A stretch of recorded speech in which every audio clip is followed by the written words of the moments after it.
Сәлем достар. Бұл ерекше түнде аспанда құлпынай айын көрдік. Оның аты неліктен бұлай аталады деп ойлайсыз? Егер аспан құбылыстары мен табиғаттың тылсым сәттері сізді қызықтырса, бұл видео сіз үшін. Strawberry Moon немесе құлпынай айы маусым айындағы толық айдың атауы. Бұл құбылыстың атына қарамастан, ай міндетті түрде қызғылт немесе құлпынай түсті болмайды. Құлпынай айы атауы ежелгі америкалық тайпалардан шыққан. Олар бұл айды құлпынай жинау маусымымен байланыстырған. Құлпынай айы әдетте маусым айының ортасында көрінеді. 2025 жылы ол маусымның 11-нен 12-сіне қараған түні шығып, ерекше әдемі көрініс сыйлады. Біз осы айдың осындай құбылысқа ие болатындығын қызым Тамиристің сынып жетекшісі Джордан ханымнан естіген едік. Кеше ғана, яғни 11 маусым күні қызым мектептен келіп, «Мама, білесің бе, бүгін дейтін Strawberry Moon болады.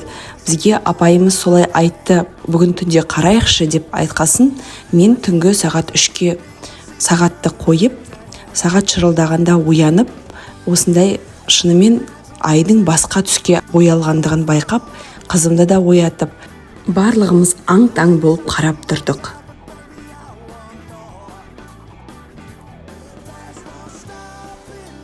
Бұлай неліктен ерекше деген сұрағыңызға, бұл жаздың алғашқы толық айы.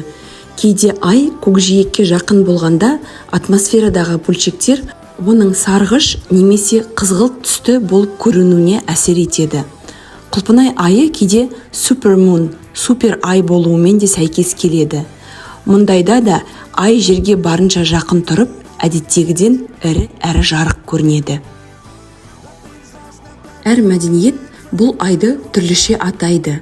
Еуропада Rose Moon, яғни роза айы, Қытайда лотос айы, Австралияда қысқы ай, Скандинавия елдерінде шөп ору айы деп атайды.